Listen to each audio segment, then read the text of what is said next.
Yes, here we are in our chat room, and like I promised you earlier, we do have Uti Nwachukwu in the house. Join me as we welcome him to our studio. You're welcome. Hey, it's a pleasure having you on Saturday night. Yeah, pleasure is all mine. I mean, NTA, wow. Wow. I can also wow as well because, let me ask you one question for starters. Has anybody told you you're a beautiful man? I've been described with so many words. Beautiful has happened to be one of them. So yeah, I've heard that before. And I'm like, what? Beautiful, good or bad way? They're like, well, it depends on how you look at it. I'm like, okay, from you. But so far, all of you that have called me beautiful, you guys mean it in a positive way. So thank you. All right. So how do you deal with all these advances that come at you? Because naturally you're looking really good. You're very good looking. God must have created you on a public holiday. On a very special day, yes. Public holiday, right? Yeah. I used or maybe to tell on a my Sunday. Mom that. Yeah, maybe on a Sunday. I told my mom that, growing up, I wasn't exactly the most attractive teenager. So I used to tell myself, God made me on a very special day. I used to say it as a joke, but I guess I grew up and then people started telling me, oh, guy, you fresh. I'm like, huh? Okay. But it's all good. You are from the Niger Delta. Yes, I'm a Niger Delta man. Yes. How does that make you feel? I mean, Niger Delta now. We now. We're very confident people. We're very ambitious people. We're go-getters. The Niger Delta man will not sit down and be harassed or pushed over. We're not pushovers. We're not doormats. So I'm happy to be. To come from a strong country and to come from one of the strongest states. So yeah. Give it up to us. Yeah. Up Delta. All right. Okay, now growing up, I want to believe you grew up in Delta State as well? Yep. Can you tell us a bit of your bio? Can you give us a bit of your background? Well, I grew up in Ughelli. Okay. Yeah, and I went to school in DSC, School 3. And we moved from Ughelli to Sapele when I was 11 years old in 93. And I went to school in Igbenedion Education Center Secondary School. Then went to UNN for a diploma for 2 years, worked with GTB. And then I went back to Benin, Benin Hausa to get my bachelor's. And that's it. And, we're 6 in the house. I'm the last born, baby of the house. I have 4 beautiful sisters before me, and my brother, the firstborn, handsome man too, is a dokinta. So, my mom is still alive and healthier than ever, we thank God, even though daddy has gone. But, we're happy. Everything is just gravy right now. Oh, nice. So your mommy's handbag. Yes, I'm not ashamed to say it. I'm a mommy's boy. Mommy's boy. I am. I've always been. Yes. And you still are? Yeah. And you still will be? Forever. So anybody I think that's one thing my future wife has to deal with. That. You know what? Mommy comes first. I mean, you come first too, but you and mom, you carry bracket first. Are you? So yeah, I'm a mom. I guess that's why mothers can also feel me when I speak or do things. Even in Big Brother, like most of the people that support me are mothers. Even if it's new mothers or old mothers or grandmothers, like it amazes me and it humbles me when I hear that. My grandmother is a fan, or hey, my mom is a fan. I'm like, wow, okay. So it's just that thing. I think mothers can sense that mother's pet syndrome in people, and so they are naturally drawn to such people. Yeah. Now, the Big Brother effect. Yes, from 2 years ago. Rocketed you, into very great heights. Yes. And before then, there was an Uti. Can you tell us a bit of that Uti? Just a little bit. I mean, what were you doing before you got into the Big Brother house? Well, I was just a regular teenager and young adult, searching for a breakthrough. I was always a model, from 2001, but I wasn't really doing a lot of jobs because I was in Benin and Delta, and of course I had to go to UNN, but it was in UNN that I met a girl, Ijoma Huneme, that told me, guy, you should model. I'm like, me? Because I didn't really come to terms that, I could look good enough for camera. I wasn't confident with my looks back then. But she kept telling me, I know what I'm seeing. And today she's really proud of me when she checks my Facebook and Twitter. And she's like, wow, Uti, you owe me so much thanks. And I'm like, yeah, you said it. So I've done a couple of print ads. And when you're getting old, your voice skips. I didn't believe it, but now, since I turned 30. Since I turned 30, my voice, I always have to go like all these big men. So now I understand why these men go. Maybe it's the wine. Maybe you're taking too much of wine. No, that's my wine. When I was young, when I hear big men go, I say, hey, now money. As they get older. But, so, yeah, I started modeling from back then, and but I didn't do runway because it was really cheap. So that was me. I was always waiting for the next break. I had my journal that I would say, you know what, this is what I want to be, this is who I want to be, this is where I'm going to. And I've ticked off everything apart from Hollywood on my journal. Yeah, so God has been awesome. There. I am getting there. Like a bucket list of how many things to put together? I mean, in your lifetime. Yeah, well, I'm going to bucket list. My bucket list big. There are plenty things I do. But I mean, like career-wise, I'm just a step below where I wanted to be at this age, which is very good. Some people don't even check up to 4 things in their lifetime. I mean, I've checked almost all. Just one more thing, which is to cross over internationally, like Hollywood and all that. So, great. So far, so good. God has been great. We'll give you all the support we can. Yeah, hopefully, Nigeria. Yeah, we will. Hopefully. Yeah. So now, Big Brother experience. How did it all start for you, really? How did you get into the? You just woke up one day and the Holy Spirit told you that. I'm a very spiritual person, by the way. So I've always wanted to be on Big Brother. I just love the whole concept of total strangers in one house, made to live with each other, and then you perform tasks, and then the drama, and then every other thing that happens. I was like, you know what? This is like real life soap opera. So I said, let me try this. And you got and I did. I did twice. The first time, we all know what happened. But then the second time, God gave me twice the reward. And here I am today.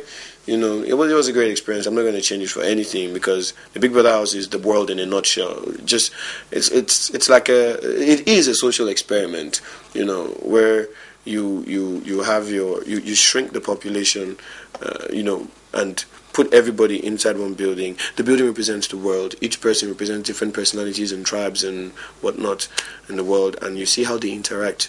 And of course, our primary goal in this life, at least 90% of people in the world, their primary goal is money. They want to make money to answer all their problems. You understand? Money gives you the house, gives you the clothes, gives you... Some people say money don't buy you happiness, but I disagree. And it gives you the looks as well. Well, if you want to go under the knife. But apart from that, of course, with favorable lifestyle conditions, of course, you're going to look better, as opposed to when you're always under the sun, trekking from one place to the other. So, of course, your real beauty will come out and shine. So... At the end of the day, that's what we all struggle to survive in the world, and that's what the Big Brother house is like. It's a struggle, a fight for domination, survival, and to win the ultimate prize. So I learned a lot from that Big Brother house. So what would you say are the lessons you took out of the house? About human beings, and how human beings are willing to do anything just to win. Win in terms of succeeding, and of course money, and it just explains how ambitious people are, how desperate people are, how loving people are, how dramatic people are. It just teaches you a life lesson to. When you say people are you one of the? Yeah, I am, because I was also myself in the house, so were you desperate? I had my good were you parts. ambitious? That's one thing I'm not. I'm not desperate, but I'm a very ambitious man. I'm a very ambitious young man. But in that ambition, there's a lack of desperation, which I am very proud of. I'm not a desperate. I've never been desperate. If I was desperate, there are a lot of things I would have done while I was still hustling, but I refused to, stay clean, because it's always God I've run to right from time. I always say, Baba God, see me, this is what to... By the end of the day, as long as it brings glory to his name, that's what I always tell God. Anything that, bring glory to your name, just use me. Let me be like your billboard. Maybe someday, have you added this pastoral thing to your bucket list? Well, I don't know about, but I mean, to be a pastor, you have to be called now.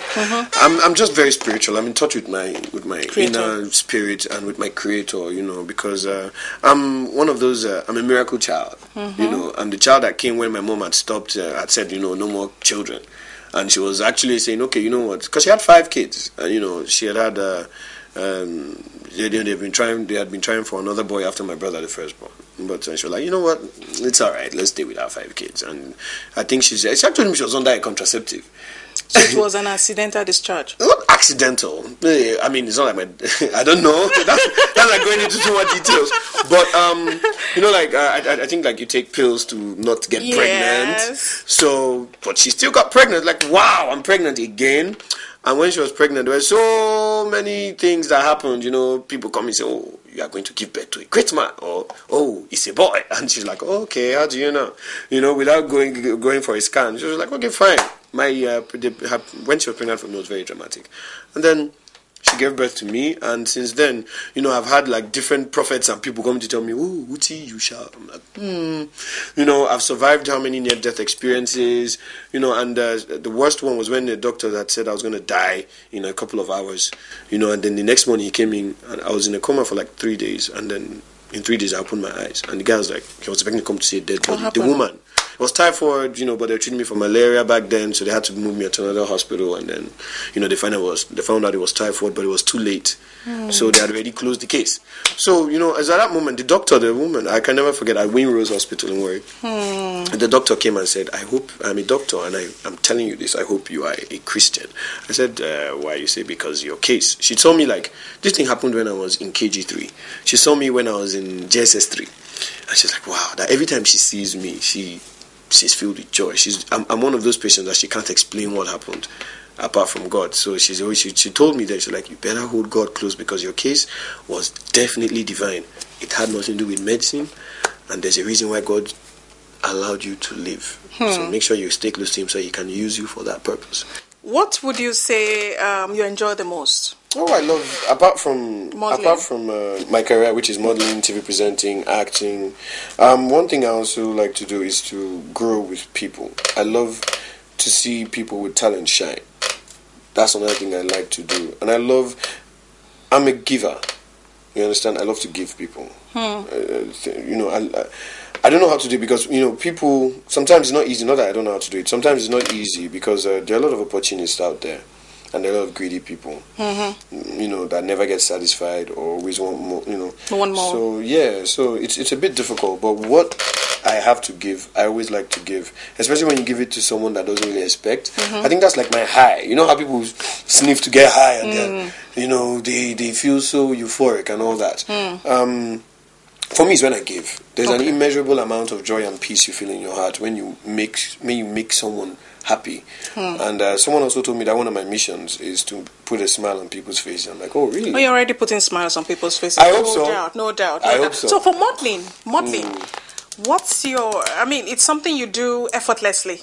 Well, you obviously, if you say so. Did you go for like a special training for the modeling business you're in? No, I've not trained for any of my careers. Like I said, I grew up watching a lot of TV and reading. Okay. So, I mean, I think I was born with this talent, obviously. Because if you don't have it in you, no matter how much training you even have, apart from the TV and the books, nothing will happen. You're just going to be a lackluster entertainer. But for me, it was already in me. So by watching all that's why I was drawn to TV. You know, I was one of those kids that, you know, when my father comes back, I'll switch off the TV or put a fan by the video player or the decoder so that when he comes, he won't know that the thing was on.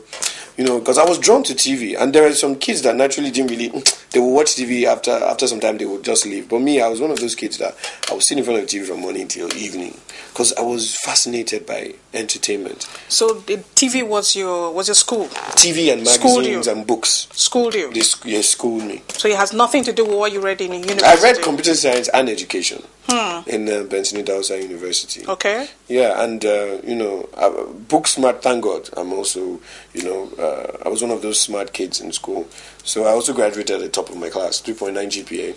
So that has nothing to do with what I'm doing right now. So that one, at first I was like, I don't want to go, but school is very important. I keep telling people that look up to me, say you have to get that degree. Even if you have to, you know, branch out while you're still in school, do it, but make sure you get that basic bachelor's. You know, because while I was still in school, I was still going out. The first time I went to BB, I was still in school. You know, I paid the price by not, I mean, I'm sure if I had stayed in school throughout, I would have finished with the first class. But, you know, because I was absent for some time, you know, no makeup tests were given, nothing. So it was some papers I had to just rely on strictly the examinations, and I still passed with like B's and C's. You know, so can we say you were a genius? I don't know, but I know say God didn't make me dull. God made me, you know, I can say I'm not dull. So between modeling, acting and TV presentation, and and MCing. Okay, that's the fourth one. All of them, even music stuff. Okay, music. Oh, but you know, the music between all of this, amongst all the other talents you have, which one would you say you're most comfortable in? Very comfortable, very comfortable. Acting comes naturally to me. Are you acting right now? Yes, I am. You're acting? Yeah. So this is not you? No, you mean like, oh, I thought you meant am I involved in any project? No, this is me. I don't have the power to act. But acting comes naturally, like, of course with a script. Because like I said, I grew up reading and watching TV. So you give me a script and immediately I build that character and execute. So that one, it comes effortlessly. TV presentation, you know, on Jara, they allow us to be who we want to be. They just give us the news and tell us, report it your own way, just make it fun. So Helen is a great co-host and it's awesome. That one comes also very, you know, easily to me. MCing, I think is the most challenging because sometimes you don't know what kind of crowd you're going to deal with. So, you know, you always have to... sort of like train your brain to accept whatever crowd you're going into and to just be like, okay, you know what, whether this or this is what I'm going to do. You have to learn how to adapt. So that's the most challenging for me, MCing, because the card can be tough or the card can be easy. Modeling, that one is very easy. They just give you clothes. All you have to do is sell it. You know, have attitude on the runway, and in your pictures, you know, you just have to have the it factor in all your pictures. So I can't really pick the one that's you know, the easiest because there's nothing that's really easy. It's either effortless or challenging. Okay, so these are 4 you've just itemized. Anything else coming from your stable? For now, this 4 don't do that. Even people have a problem with all the things I'm doing now. They're like, why you doing only you? I'm like, how many successful businessmen do you see that stick to one thing? You know, most of the business tycoons, you know, take Dangote for instance. Just imagine if it was only spaghetti he was making. But he's making cement, he's making rice, right? And other things, you know. Same thing. So this is entertainment. So of course I'm going to diversify. If you have the talent, why stick to one? Okay, you talked about music. Yes, I've done music. And even my first single, I won an award for it because I did it the right way. And of course, the favor of God. But I chose not to go into bedroom music because I grew up listening to a lot of pop rock. So the single was very deep. It was rock. It's called Once in My Life. And... yeah, I won an award for Best Alternative/Rock Video at the Nigerian Music Video Awards last year. So, for me, music, I don't think I wasn't really aiming for a commercial audience when I decided to enter into music. It's more like passion for me. But if in, you know, expressing that passion, people would love to pay for it, or I mean, I'm not objecting. You know, but my major profession is TV presenting, acting, modeling. I mean, I'm 30 now, so I might hang up the cape of runway modeling and stick to photography. Runway modeling is really cool, but I just might retire from runway modeling now that I'm 30 because you need to be really skinny these days, and I think I'm already. You're growing. I'm already almost skinny enough. You're talking about 30. You know, very soon now you will get married. Yes, very soon. So I don't want to go skinnier than this. I love this size, and but the models you see on the runway these days are really skinny. So, but so, you have achieved so much in so little time. Amen. Yes, and how would you adjudge the kind of press you've been having? You've been having press. How would you adjudge the press perception of you? Oh, it's great. It's great for me. It's all good. I mean, for everybody, you have to have both good press and bad press. But in our business, they say there's no good PR, there's no bad PR. All PR and a PR. So for me, it's good. I mean, if you're huge and you don't have like negative stuff said about you, then there's something wrong. There's no great entertainment personality that doesn't have some sort of rubbish written about them. Okay, so when are we hearing the wedding bells? Because I know you have a lot of women. They were like, no, but that's another very personal part of my life. You know, I'm not going to let people know about my personal life. Whenever I marry. Hey, and if it hits the press, it hits the press. If it doesn't, people. How do you know I'm not even married now? I might be secretly married right now, but that's how my personal life is going to be very, very, very personal. So when I do marry and have my kids, you know, whenever they want to see, they see it. So, yeah. So this is just going to be your attitude. Well.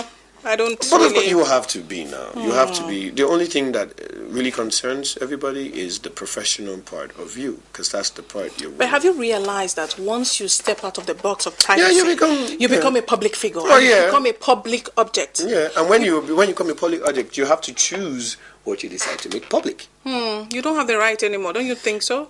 You have the right to... Because you're talking to your fans right now. Yeah, that's why I say you have the right to decide what you give them the right to know, and what you give them the right you give them to sort of